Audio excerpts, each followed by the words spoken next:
start in 5, 4, 3, 2, 1.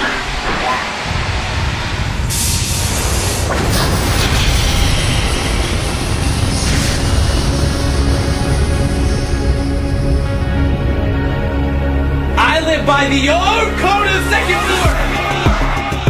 Why look for a scientific explanation when you can put blind trust in an invisible Sky Daddy? Sky Daddy all the way. Yo, what's your crappy stick car? Turn up full volume, why don't you? Aubrey, weird, I can't even get through my couch!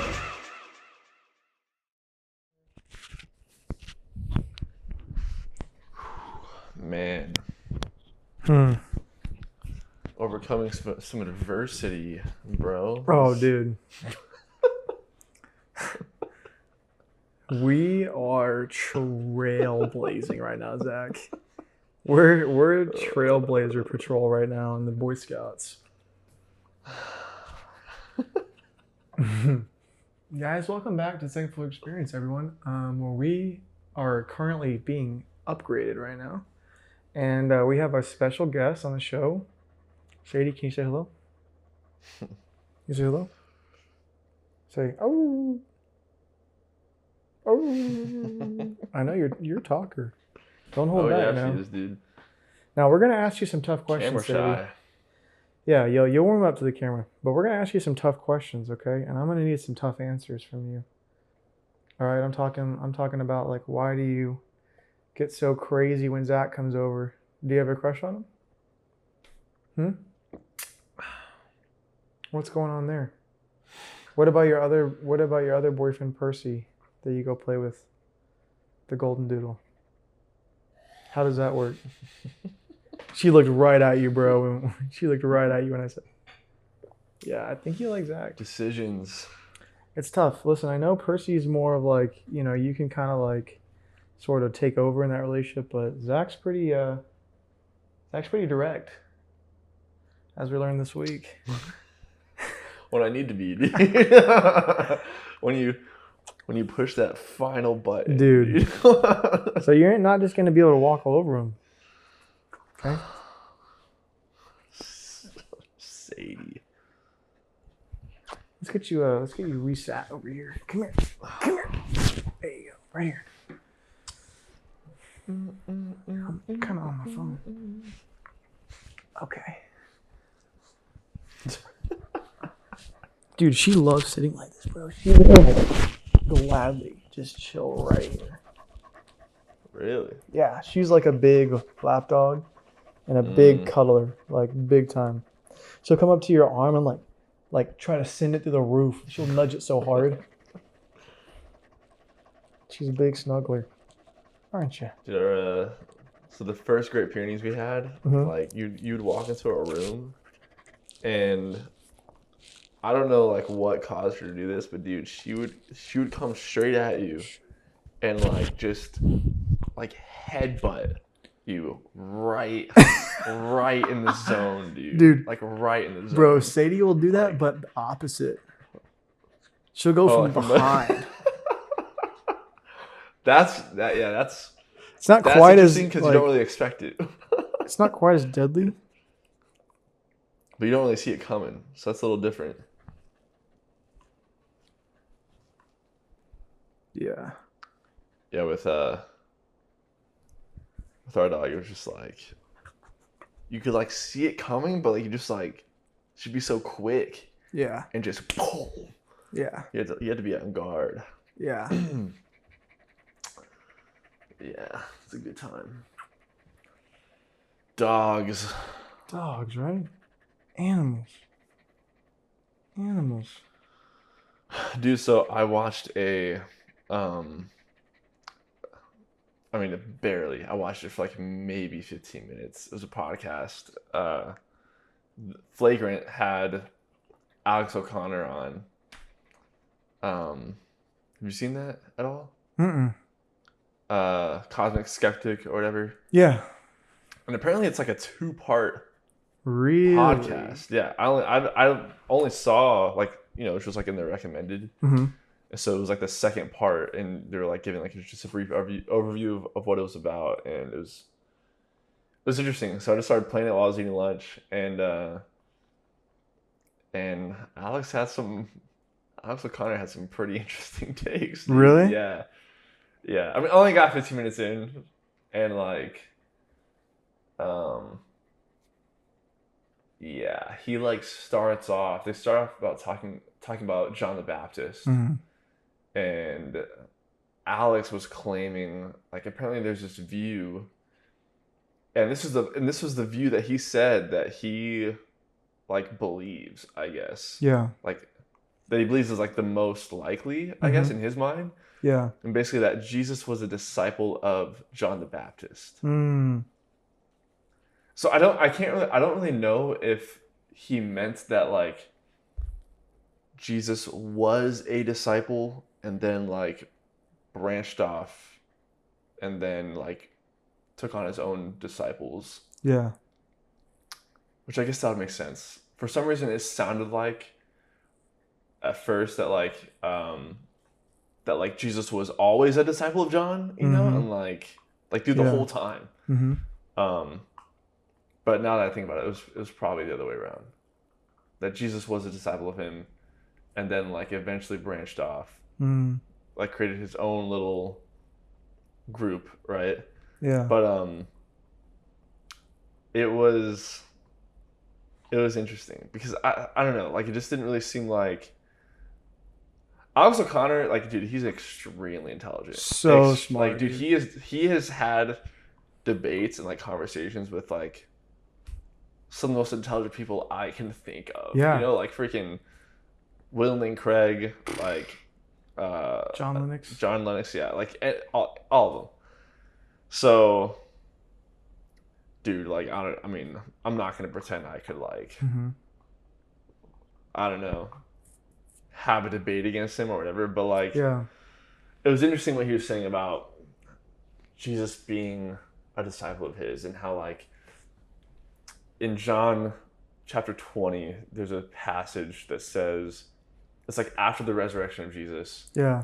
And Jesus is talking to his disciples and he's saying like, kind of like sending them off, I guess. Like, you know, I can't remember exactly how he says it, but he says like as he receives the Holy Spirit, he then like allows the disciples to receive the Holy Spirit. And because of that, like they'll be able to, oh my gosh. Like as they receive the Holy Spirit, they will be able to like forgive sins like of people, or to not forgive sins. Like they will like have that authority, I guess. Really? Yeah, like with the power of the Holy Spirit, right? And it's actually interesting, like when you go and read the verse, that's what it says. So, which I read the NLT. I didn't really check any other, like to see what the other translations said, but I was like, dang, that's actually pretty interesting. I don't know, like theologically what that implies. Like, did the 12 apostles actually have like authority to forgive sins and like, or not, like, you know, like, or to not? Yeah. Or is it just like, you know, it's like they have authority, but it's like through the Holy Spirit, you know, that like grants them that. But then he tied that back to like Jesus being a disciple of John, because the whole thing was he was talking about like in a lot of religions you have like these things where you have, you know, one guy that's like kind of like starts it all. Kind of like how John, people literally thought he was the Messiah, that he could have been the Messiah, or at least that he was like, you know, a great prophet, all this stuff, right? Yeah. And then he even points to, I can't remember what gospel he says it is, but King Herod, like, you know, there's like a whole bunch of news about Jesus and like all the troubles he's causing. And Herod like refers to Jesus as like John the Baptist being resurrected, you know? So he's pointing to all these things about like Jesus being a disciple of John. Yeah. And and he connected the receiving of the Holy Spirit with the disciples to when John baptized him, and like the Holy Spirit comes and descends on Jesus. And he was like explaining how like that was the same thing. Yeah. But I do not think that's the case. That's so interesting, yeah. It was very like, I don't know. It was just like, it was very interesting to hear. Dude, okay. One thing about Flagrant, bro, is like they are so good at asking like the right questions. They just like really draw out like what exactly this person is saying, right? And it's just interesting to hear Alex's perspective, because like he was saying, you know, how he's like agnostic. Yeah. And he was like, you know, I'll ride the fence till I die, you know. He said that? That's what he said, yeah. Like, I'll ride the fence till I die. It's not something that I would be proud of, personally. I know. I was like, that's so interesting to me. I feel like that's like off the cuff for me, like the way that hits me is like you're just afraid to commit. Exactly. That's how it hits me. Yeah. Yeah. Like you don't want to commit you love to... like, because I've seen times where he's like really done a good job of representing Christianity in terms of like the viewpoints. He does a great job. Yeah. Like, and he's very knowledgeable on the Bible. So knowledgeable, like, yes. Yeah. Much more than many Christians.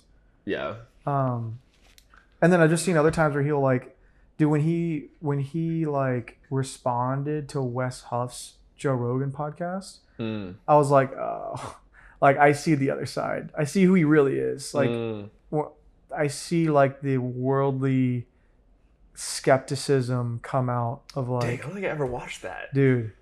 I think people in the comments. I think I remember hearing about it, but people in the comments normally will like be like, dude, Alex, I love like the John Lennox one.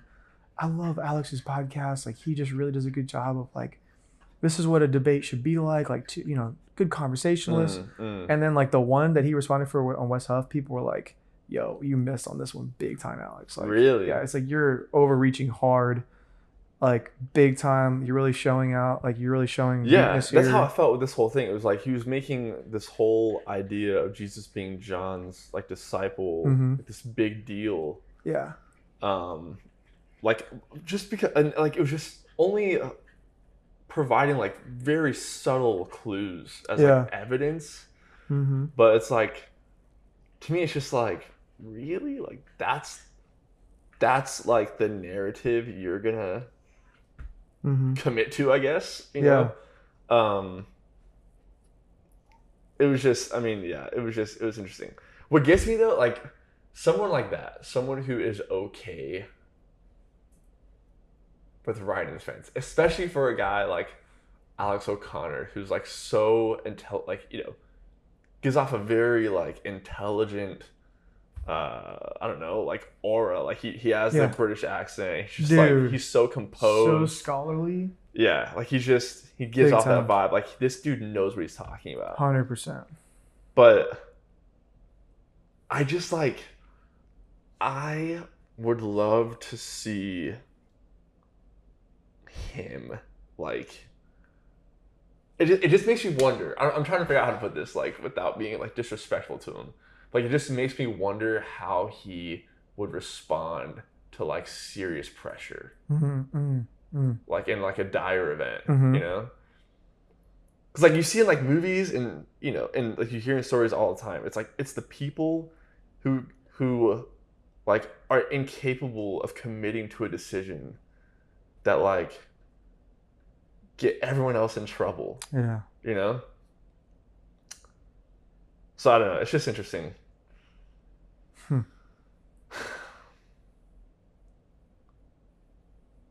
Yeah, I feel like he almost like puts a carrot out to the Christian community. I mean, I feel like it really has grown his channel a lot, and he's able to have on a lot of Christian thinkers, and then a lot of atheists and agnostic thinkers, and he holds his own with that, you know, everyone pretty much. Yeah, for sure. Yeah. Like I feel like he really got tooled up with William Lane Craig and John Lennox, but those are like the GOATs. Yeah, I mean. So you can't expect. Yes. You see, like it's crazy when you go watch those. You feel it. You're like, whoa. It's like in the UFC when you see two fighters go against one another, and one just like Yes. pummels you, and you're like, yeah. there's levels to this. And it just makes you realize how great William Lane Craig and John Lennox are. They're just like so incredible. Yeah, It's just yeah. like you can't even hold a thing to. But I'm saying that he does a good job of he almost like holds this carrot out to the Christian community, and it's like, I might believe, I might be close. Like, Yeah. as it's almost like a sort of like this way that he tries to keep people engaged sometimes. I don't know if that's like an actual motive, but that's how it feels sometimes to me. Yeah. But he'll also give off this like, you know, like I know about scripture more than most Christians. Yeah. Which like gives him all this like authority Mm-hmm. to speak on like the Bible, right? Yeah. But then he'll just make this like crazy, maybe not like super crazy. There's some crazy theories out there, but like, you know, it's just like he goes down like this rabbit hole on a theory that just like does not have like any weight, you know? Yeah. Compared to other ones out there. Yeah. So, but ultimately it made me like, it kind of brought me back to like our last conversation about like last week, like at end times, like, you know, like world like Red Dawn situation, whatever, like world is ending. Mm-hmm. I just think about people like that because like I remember we having that conversation with you a while ago when we started talking about all this. Yeah. And I was like, dude, which I still have not like really done this. I should, but I was like, Yeah. like I feel like it really is important to write down, or at least like come to terms with like your line Mm-hmm. and like what you're okay with. Yeah. Like accepting, right? And like Mm-hmm. tolerating before like you find yourself further like way past that line Right. than you Right. thought you would end up. Just like the people in Germany, like during the whole Nazi, Mm-hmm. you know, dictatorship, whatever. And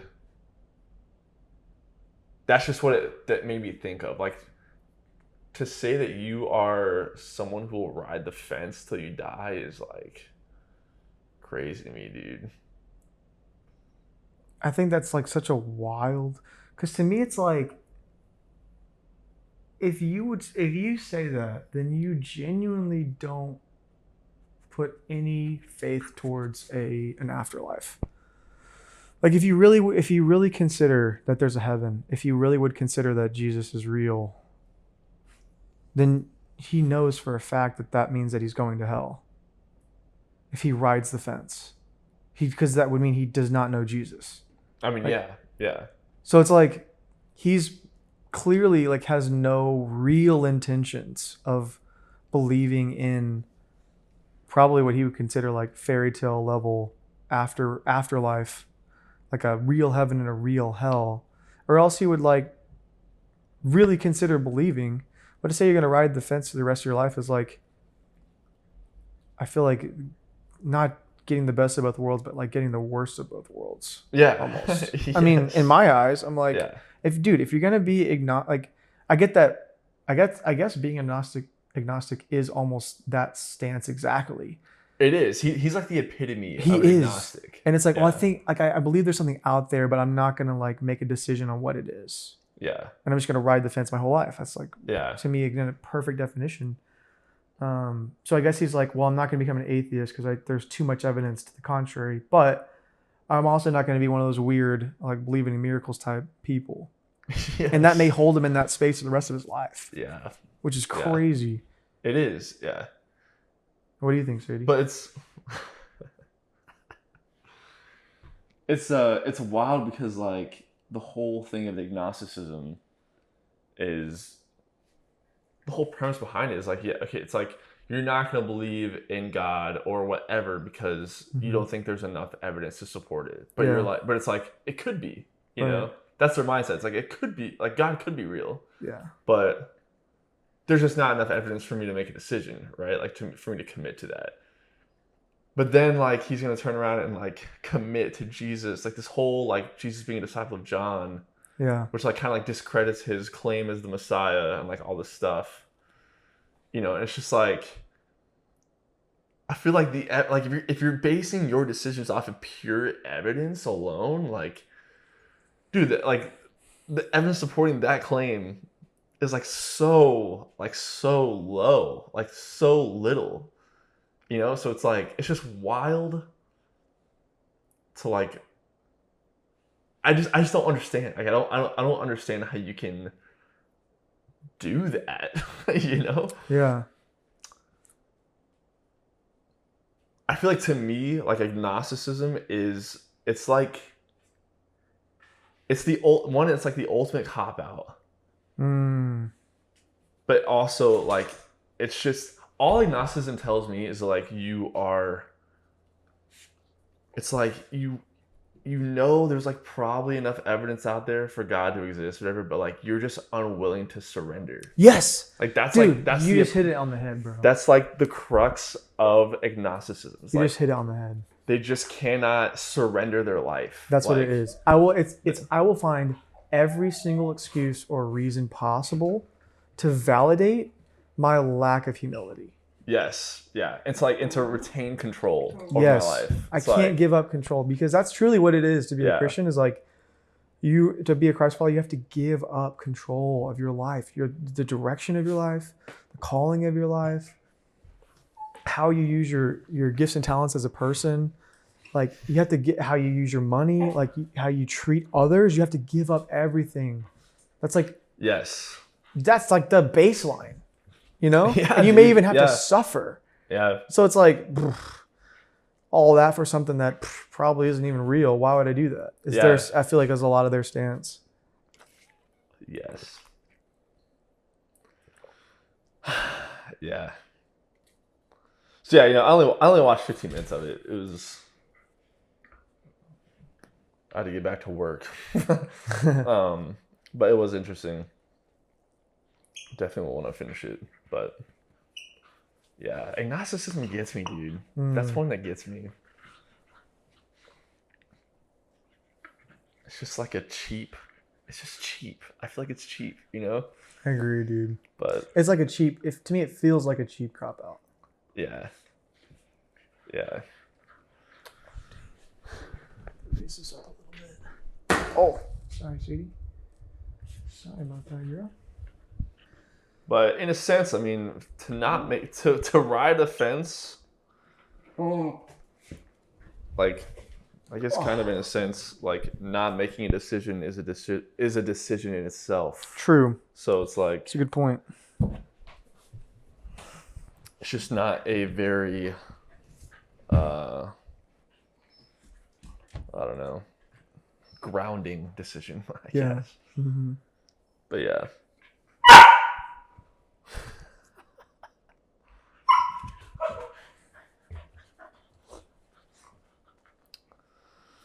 But yeah.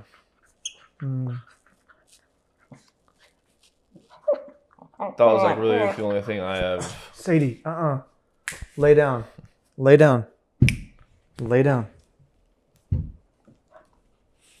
Lay down. Lay down. Come here. Good girl. Good girl. I think what I had was today, I've really been thinking a lot about this whole truth will set you free teaching that Jesus did. And I've really seen it play out in my life big time.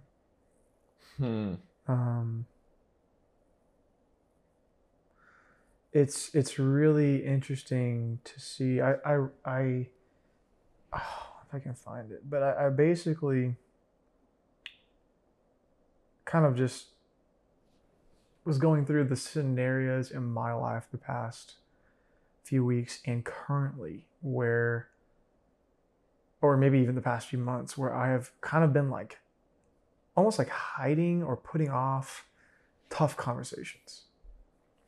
And I found that, like, for whatever reason, I've developed this thing that I do where, like, I'll either almost like make excuses for other people, or I'll like allow something I know gut feeling is BS to pass.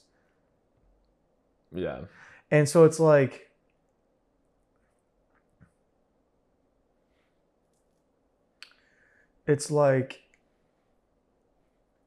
I went through and I was like, okay, why, like, what is it about what I'm doing that,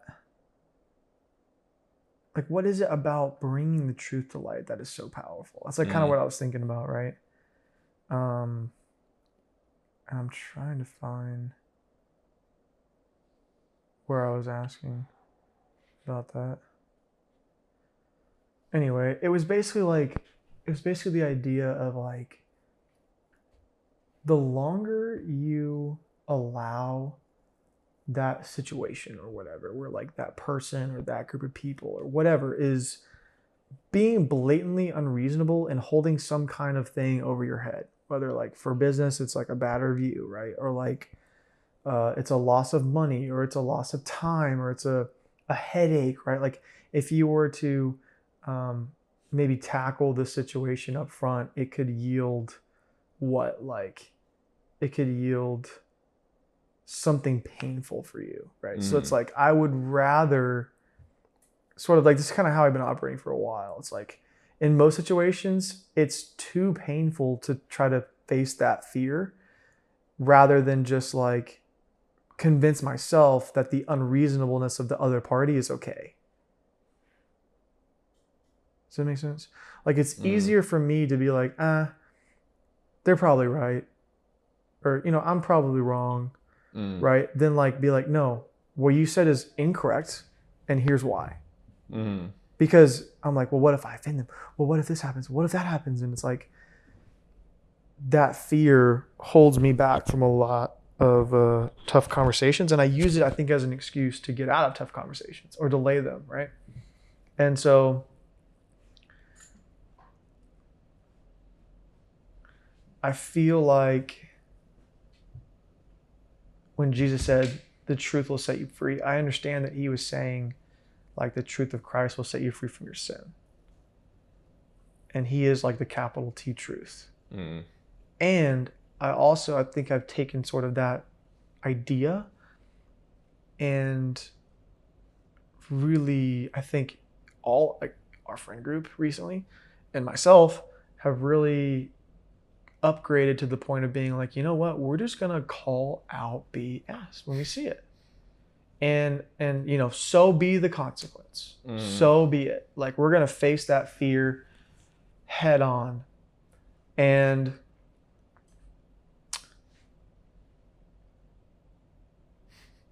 I think that it's I've seen it in a few situations really turn out way better than I thought it was going to.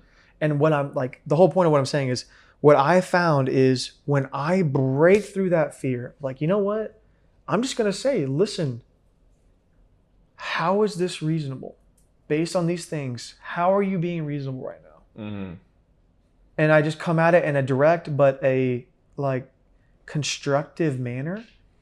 And then I say, because, you know, XYZ of which you've done does not make sense to me.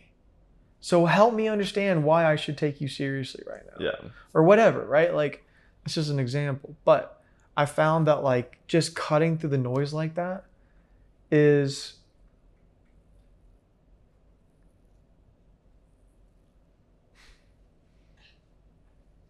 so freeing, dude. It's so freeing, dude. Yeah. It's so freeing. And, like, you kind of have that, like, that gut check, that sharp intake, you hold your breath moment of, like, oh crap, I just did it. Like, I just freaking did it. And, you know, I've noticed that, like, some people kind of, like, fight on the way down. Like, they will backpedal from you, right? But they'll, like, kind of throw some punches as they're going. So you got to kind of, like, be ready for that. Yeah. Right? But the way it shakes things up is just so freeing. It's so freeing, Yeah. you know? Yes. It's crazy because there are some people who like do not have a problem at all with that. Like they will just from the like right out of the gate, dude. Like they will just be straight up. Some people have that gift, you know, Dude, to just like be real with you. holy crap. And you know who I've learned this from, dude? I've learned this from my project manager. Like the one that I told you was like so good at setting expectations. Yeah. Dude, he does not let any BS slide. And it I see it. Like I have like watched, he's put on a masterclass for me of how to identify and stop BS. And it's like, I'm like, wow, you can live like this?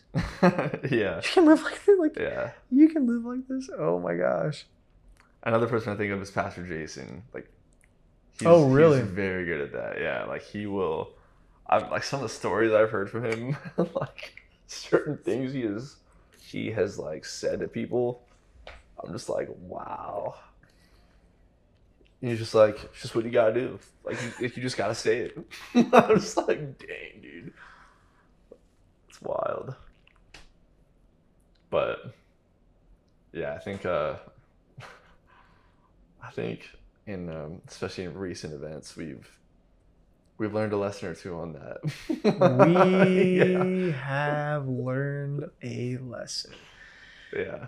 It's tough. Like, I think, like, personally in my battle, I'm always, like, probably overthinking and, like, stressing over, like, the line, like where is the line of grace and, like, you know, whatever you call the other side of that. And I know, like, I know personally, I have a long wick. Like I can withstand like a lot. Dude, you do. You like, have a long fuse. Yeah, until like Enough's enough. Yeah. But I think sometimes I let that fuse go a little too long. Maybe. For sure. Yeah. Me too. But me too, big time. I'm very like too much on the side of grace sometimes. Yeah.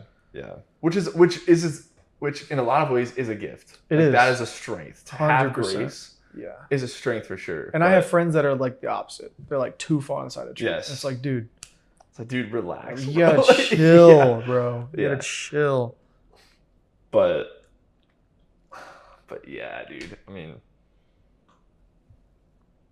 I can think literally in my personal life, just in like relationships, like romantic relationships I've been in, where I wished I would have been honest like so much sooner than I have been, you know, and like how much misery I would have saved myself from. Gosh, bro. If I would have just been honest with what I was thinking and feeling, like when I felt it, you know.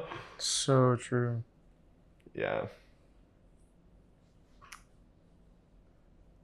But dude, I think all that ties back to like I think the reason it's so freeing is because when you're not like being honest about those things, like those pain points for you, or like, you know, with BS, right? It's like when you're not honest about it, then like in most cases it like causes you to be less yourself. Yeah. Like you end up putting yourself down. Like that's what I realized is like there's a difference between sacrifice and there's a difference between like self-detriment. Like you are being a detriment to yourself, you know, like there's a fine line between those two. Like being a detriment to yourself, like it does no good. It does zero good for anyone, because like you are belittling yourself. And like when you're not being like your best self, like when you're not being your true self, then like it's only gonna hurt you, and it's eventually probably gonna hurt others. Like 100%. So, dude, and on the flip side of that, anyways, it's like the best way you can help someone is being your best self and like being your true self. So that's so true. I think that like ties together. with just being honest. You know? Yeah. I think there's a saying that's just so brutal, but so freaking true that I've been munching on for this year. I think it's honestly, if I could say, it's like almost a central theme for this year for me, which is life will get you what you accept, or it'll get you what you fight for. It'll give you what you accept, or it'll give you what you fight for. It's your choice. Dang, that's a good one. And that has like hit me because I'm the kind of person that I'm more on the side of acceptance. I'm like, okay, I would rather deal with it than address conflict. That's my personality. Like I would, and that's not always really that good in situations because it doesn't keep people accountable. I end up being the one that loses. And then I'm not really being like respectful and in integrity with myself. Mm-hmm. I'm sort of like being untrue to myself. Right. And it's like, dude, I respect myself enough to hold a standard. As hard as that may be. And like, that's what I've come to in these conversations. Do you feel like that kind of mentality is like, would you say that that's more common inside of Gen Z? What, the acceptance? Yeah. I think so. I think so. I feel like a lot of Gen Z have just like lived their life of being like, well, I guess it's just, I feel like a lot of our parents are the opposite. Our parents are like very, I feel like a lot of the boomers are very much like no grace, like very strict. It's either my way or the highway. And we sort of pulled back so far from that we're like, I wish you would be more open-minded about certain things and consider it before you just immediately turn it off. Okay, I was gonna ask also, like, do you, and I'm sure like both of these kind of play hand in hand a little bit, but like, do you think that that's more common within like Christian circles? I think there's like this weird cultural thing that's developed in church where it's like, if you hold a standard or you confront someone, you're judging. Mm-hmm. I think people conflate holding a standard to judging a lot. Because it's sort of like this, I think a big thing in our culture growing up, in church culture growing up, was like, thou shalt not judge, or like, make sure you're not judging people. Yeah. And it just really kind of swung the pendulum, I feel like, too far the other direction, where it was like, I think Taylor really hits on it well when she talks about Jesus glitter. It's like this mentality of like, well, sweep it under the rug. We'll just pretend that everything's okay because that's what Jesus would want to do. It's a misunderstanding of Jesus is what it is and how he lived. Yeah. Because a lot of people see Jesus as like this meek pushover, which he wasn't. And so then they think, well, the most spiritual thing I can do is to be a pushover. The most like martyr, like I'm going to martyr myself. I'm going to be this righteous, because it's like, what is martyrdom in Christianity? It's like the most righteous thing you can possibly do, just to die for your faith. And so it's like, it's a way that we can sort of do that in our culture because we don't have a threat of really dying for our faith. Yeah. So it's like, that's the martyrdom is sacrifice. Right. Like you are sacrificing for the the betterment of someone else. 100%. But like when you belittle yourself, when you're a detriment to yourself, like you are causing harm to yourself and to others, you know, like that's the difference. 100%. Yeah, I do think, because like that quote you said, life will either give you what you accept or what you fight for. Yes, I feel like that's something I've heard my older brother talk to me about, like in his frustration with church, like, church circles and stuff, where it's like that's just like what he felt like he experienced a lot. Is like a lot of people like praying for things, but just like kind of accepting life still, along the way instead of like truly fighting for it. You know, like you can do both. Like you can pray for something Yeah. and fight for it at the same time. Yeah. I feel like he's kind of right. Yeah. I think, like you said, like culture kind of has influenced the church in that way, and like Christian circles where you're just kind of willing to accept, like, I think there is a line for sure. Yeah. Still, like in Christianity, but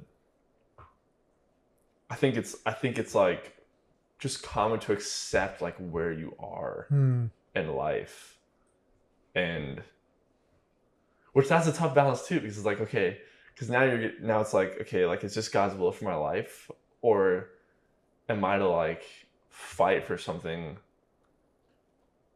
Right. like greater? Yeah. You know, like is this God's will for my life to suffer in this way, Uh-huh. or it's like so like do I just accept it? Right.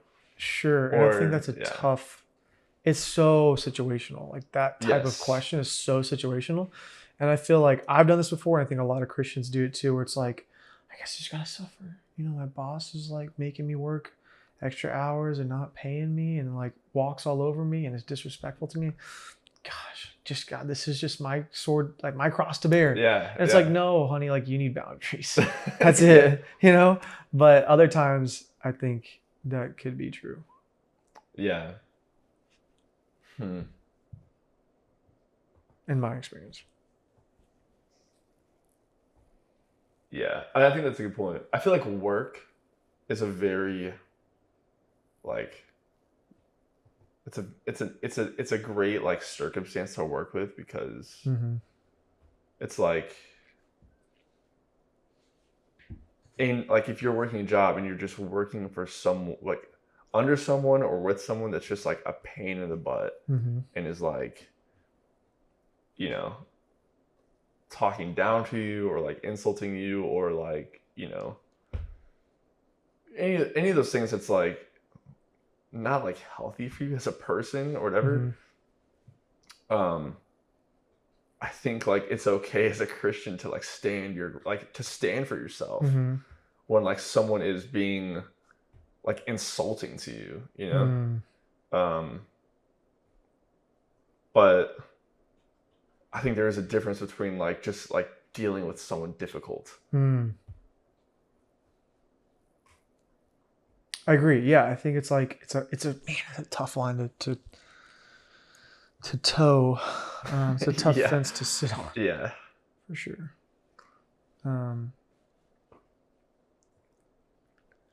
At least I think I'm learning in my own life where my line is. In terms of like I'm getting a lot better at holding that line of like, Yeah. okay, Yeah.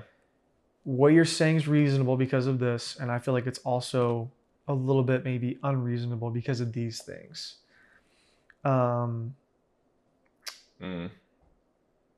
So like I'm really good at coming from a place of empathy, and that really like will kick me in the butt sometimes, because either people will think that you're a pushover or that they can take advantage of you. That's a big one. People think that they can take advantage of you if you're like of your kindness. And so,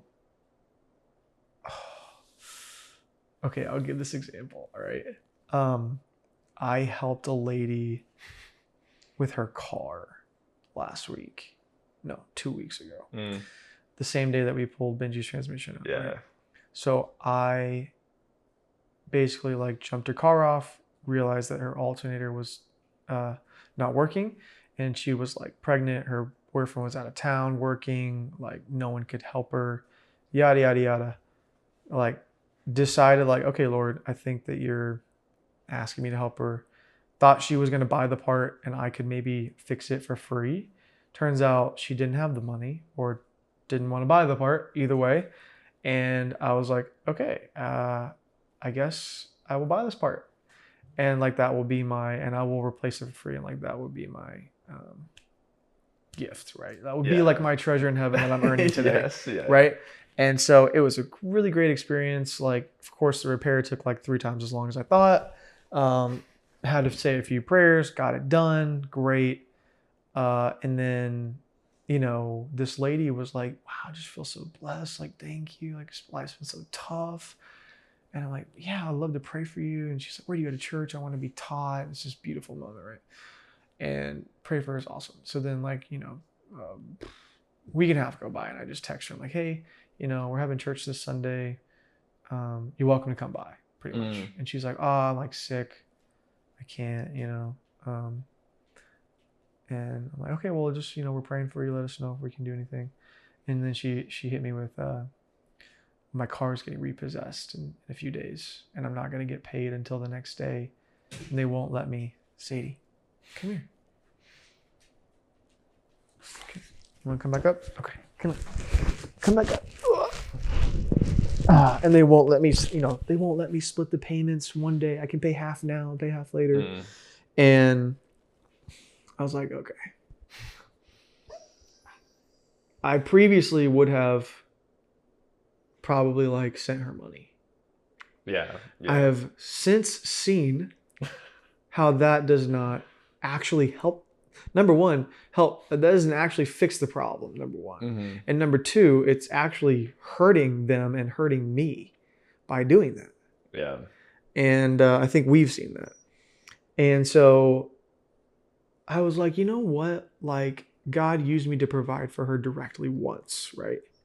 So why don't I like just genuinely pray that God would provide for her in other ways? Like, why do I have to be the one that takes the burden of this all the time? Like, and that's for each person to decide, truly. Like, that can only be decided. You have to use the Holy Spirit to guide you and use wisdom on that, because there's not like one flat rule for everything, right?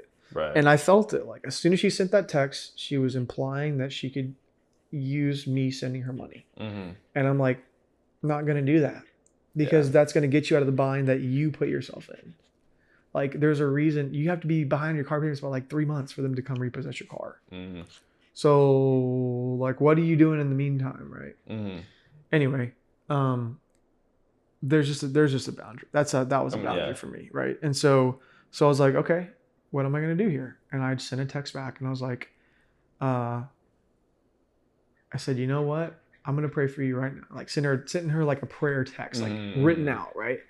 And she sent back, she was like, thank you so much. I'm going to go DoorDash now to try to make the money. And I was like, let's go. I'll be your cheerleader. That's awesome. Yeah. And then, you know what? Guess what text I got 2 days later? It was, hey, I've almost made the money. They're coming tomorrow, but I don't have enough. And I said, okay, this is knock number 2.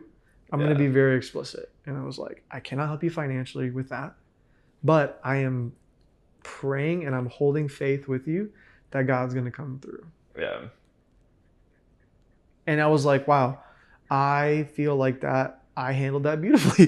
Like, I just and I say that only because I've had other situations that I've had to learn from where I've not handled it well and I've gotten taken advantage of. And it's not fun.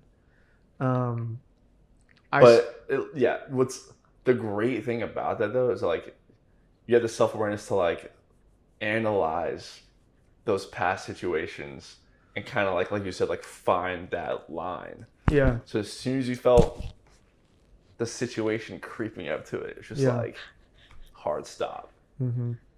So probably saved you from some headache, you know. I'd have to concur with you on that, Zach. Yeah.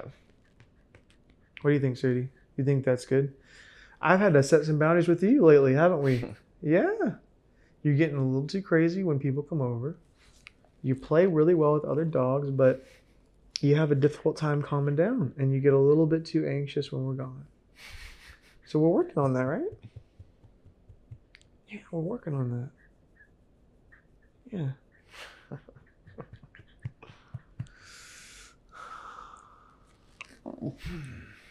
You want to get down? No.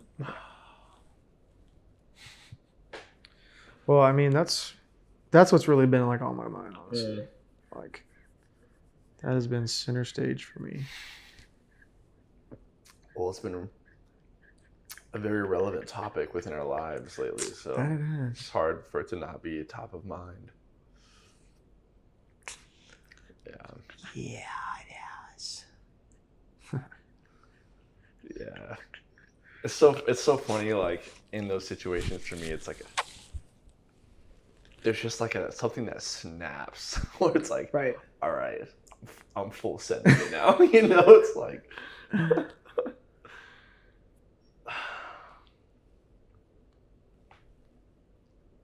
but I don't know, who knows, you know, maybe conversations probably should have been had long before, Mm-hmm. but Mm-hmm. it is what it is. Mm-hmm. It's tougher too when it's like it's closer to you, Yeah. you know, like when it's like someone. Mm-hmm. It's a little bit easier if you don't know the person very Mhm. well, but it's like it's different when like a friendship is on the line, Yeah. or I don't know. Okay. Yeah. Sit. Lay down. Stay. Good girl. Stay. I can give a pretty bad example of that. Please. So, I think a really great like case study for this whole thing is the Batch House, dude. Oh no, I'm sorry, not the Batch House. I meant to say The Hub? The Hub. Yeah, dude. Little Freudian slip right there, Yeah. dude.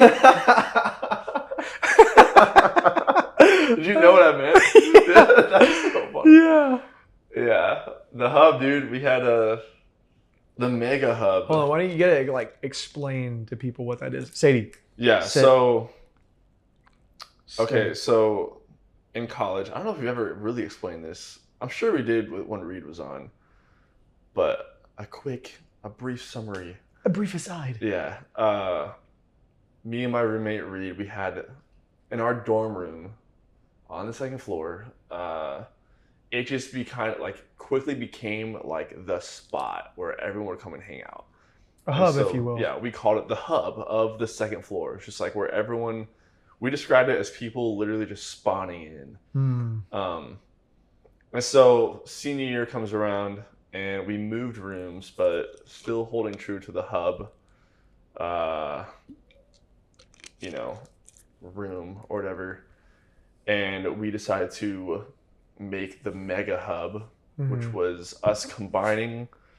So the suites were 2 rooms with a bathroom joining them together in the middle, right? That was like each suite in the hall. So we decided with Ryan and Nathan we had this issue where like everyone would be in the room all the time. And so people would be like wanting to hang out while other people were wanting to sleep. So that was a problem. So we thought, okay, solution, we move all the beds into one room and all the hangout stuff into the other room, right? And for the first like 4 or 5 months, it was awesome, dude. Yeah. It worked perfectly. But then it started to get pretty messy. Let's just say that there's a compound effect. You know, the same way that you can, like, you know, rack up credit card debt and you get that 30% interest a month. Or, let's say put some money in the SP 500 and wait 30 years. There's a beautiful compound effect that happens. It's one might say it's the 8th wonder of the world. And let me say that it also applies to a men's dorm room, a men's dorm floor, I should say. Yes. The more single men, it's actually an equation, Zach. The more single men that you put in a single area or an adjoined area, it's mathematically a fact that it's harder to keep clean. I mean, yeah. Yeah, it's At an exponential scale, dude. Yeah, dude. And like I've watched you clean the hub like spotless, and then like the next week it's trashed. I've also watched you clean the Batch House spotless, next week trashed. And it's it's quite profound how the compound effect It's pretty really, amazing, dude. It's really pretty how like amazing, it's a sight to behold. yeah. Yes. So I will give credit to Reed because Reed was really good at like, and I guess I kind of was here and there, but like we would crack jokes, making fun of Ryan for like these closeout or whatever. Yeah. We would crack jokes here and there that were like kind of serious, not really. Yeah. But there was one day, dude, like, I mean, it just got like so bad, and Reed and I were like so tired of it, but we never had a conversation. So, yeah. So you're saying you didn't set a standard beforehand? Didn't really set a standard. No, didn't have a line. We didn't know where our line was. Like there was no line, dude. You guys just took binoculars and were like, maybe that's it. Maybe the line's down there. I don't know. Let's We'll just know like when we let's get just there. let this train roll, baby. Yeah, but one day we crossed the line. One And, day the train arrived at the station, yeah, dude. shall we say, and the great divorce happened. I literally remember, bro. I remember like this whole afternoon, Dude, because I do too. That day is like cemented in my memory. Yeah, legit. It like, felt like my parents were getting a divorce. That's like the level of like pain that dude. happened. I remember like it was a normal day. Like woke up, went to class, went to chapel. After chapel, I went to the gym. Like that was like my routine. Went to the gym because I had like a little break in between then and lunch. Came back and was taking a shower, and Reed comes into the bathroom. He's like, "Zach, dude, I can't do this anymore, bro." Like as I'm in the shower, he's like talking to me. He's like, "Are you gonna move the couch out?" And I was like, "You want to do this right now, dude?" He was like, "Yeah, dude, we have to do it. Like it's time." So I get out, like, dry off, whatever, and like we immediately just we moved the couches out of the room. We moved like, actually, dude, I think we only moved the couches. Like their couch back into their suite. I think that's all we did because that's all I had time for. Because I had to go get lunch. Yeah. So I'm at lunch, and I can't remember exactly what happened, but I remember being in class and like receiving a text from Ryan, like through a little group chat, and dude, he was just like pissed, dude, just freaking pissed. And Alex was sitting in front of me. I was like, dude, things are about to blow up, bro. And like from that moment, like from then on, like it was just like I got back to the room, and our room, like Ryan and Nathan had literally trashed our suite, like to the point where I could barely open the door because like they took all of our stuff from the other room and just like piled it in our room to where like I'm opening the door and having to like shove it open because there's so much stuff just like thrown into our room. So if we had had a conversation beforehand, that might not have happened.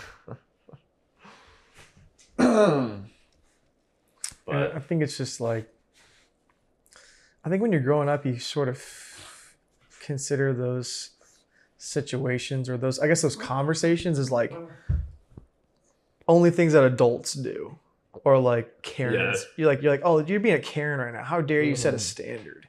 Like lame, right? And then like the older you get, at least the older I get, the more I realize like, oh, no, people will like, not only will they walk all over you, they won't sometimes know they're walking all over you because you didn't do a good job setting the standard. You didn't communicate what you want. Sadie, sit down. No. Sit. Stay. We're almost done. And sometimes you don't even know what your standard is. So it's like you have to take time and think through, okay, what does piss me off? Does it piss me off when they leave the toilet seat up? Or they pee everywhere? Or they like, there's like hair everywhere? Or when Ryan leaves a half-eaten hamburger in the corner for a week? yeah, I don't know. Like, what's your limit, right? Like, what's your standard? And you have to do the work to decide what that is and stick to it after you set the standard. And that's just a lot of work. Let's be real. It's a lot of Yeah. work, and to hold someone to a standard. And it's a lot of times just easier in the short term to just be like, whatever. Yeah. But then it blows up. Like, Yes. I do. Like, I remember, like, me and Reed, I remember, like, thinking, like, we were just doing this, like, mostly as a joke. But Ryan and Nathan did not see it that way. So, yeah. But, dude, that's full circle. That's full circle, bro. Gotta know your 6 standard. years ago, dude. That's 6 years ago. It took us 6 years, but we are there, dude. Gotta know your standard. Gotta know your standard, bro. Gotta stick to it. And you gotta lead by example, and then you also gotta sometimes you gotta hold people accountable. And in fact, that is the most loving thing you can do. Yeah. And it's holding yourself accountable to that standard.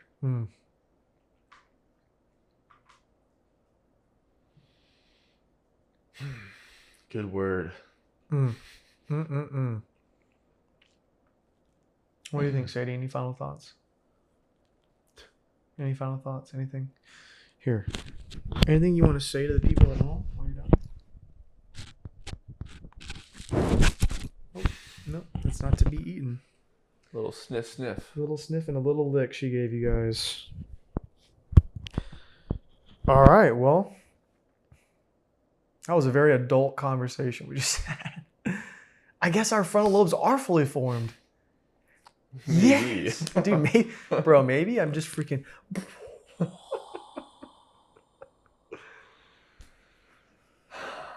Well, thanks for joining us for another episode of the Second Floor Experience with our featured guest, Sadie. Come here. Gotta say bye. Come here. Oh, okay, Sadie, this camera or that camera? Wait. No, just this camera, actually. Just tell people where they can reach out to you. You got an Instagram?